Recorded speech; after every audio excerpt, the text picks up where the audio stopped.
বসন্তকাল চলে যাচ্ছে, কিন্তু আমার বাসার পিছন থেকে কোকিলের ডাক যেন যাচ্ছেই না।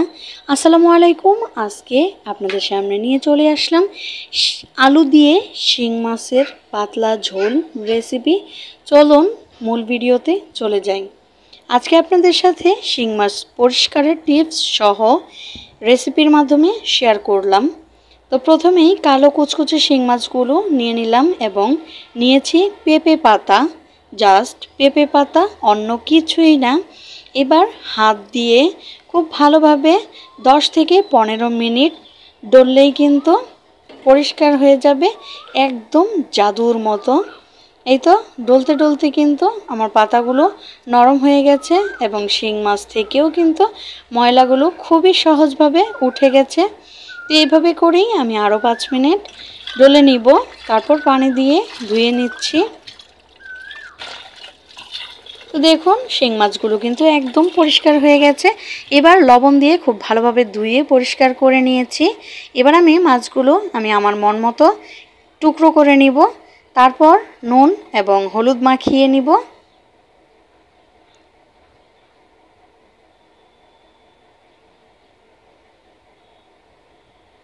নুন হলুদ মাখানো হয়ে গেলে মাছগুলোকে আমি আজকে ভেজে রান্না করব।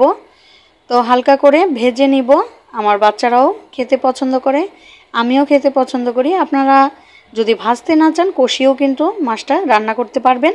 তো মাছগুলো ভাজা হয়ে গেছে, এবার আমি মূল রান্নাটা শুরু করব। প্রথমেই কড়াইতে দিয়ে দিলাম পেঁয়াজ। পেঁয়াজগুলো হালকা ভেজে নিব।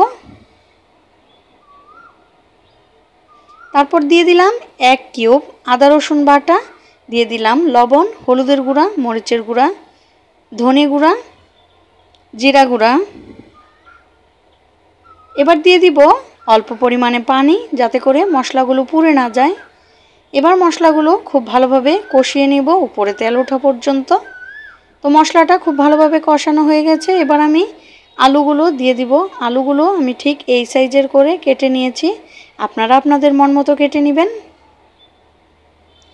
আলুগুলো দিয়ে ভালোভাবে কষিয়ে নিব মশলাটা সহ। মশলা এবং আলু দুটো কষাতে কষাতে কিন্তু আমার আলুগুলো সিদ্ধ হয়ে যাবে। এর জন্য আমি সামান্য পরিমাণে পানি দিয়ে দিচ্ছি, যাতে করে নিচে পোড়া লেগে না যায়। তো সবগুলো উপকরণই কিন্তু কষানো হয়ে গেছে এবং সাথে আলুগুলো সিদ্ধ হয়ে গেছে। এবার আমি ঝোলের জন্য পানি দিয়ে দিব। যেহেতু আলুগুলো সিদ্ধ হয়ে গেছে তাই ঝোলটা পরিমাণ মতোই দিতে হবে। ঝোলটা যখন বলক চলে আসছে তখন আমি মাছগুলো দিয়ে একটু নাড়াচাড়া দিয়ে নিলাম।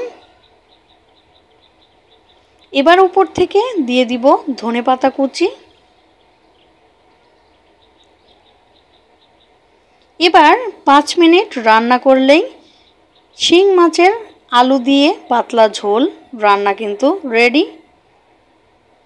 তো আমার এই অল্প মশলায় খুবই অল্প সময়ে রান্নাটা আপনারা বাসায় একবার হলেও ট্রাই করে দেখবেন, আশা করি অবশ্যই ভালো লাগবে। আর শিং মাছ যারা পরিষ্কারের কারণে রান্না করে খেতে চান না, তারাও এই ভিডিওর মাধ্যমে শিং মাছ পরিষ্কারের টিপস অবশ্যই পেয়ে যাচ্ছেন। আশা করি আমার চ্যানেলটিকে সাবস্ক্রাইব করে আমার পাশেই থাকবেন। তো হয়ে গেল আমার শিং মাছ দিয়ে আলুর পাতলা ঝোল। তো আশা করি সবাই ভালো থাকবেন। আল্লাহ হাফেজ। আসসালামু আলাইকুম।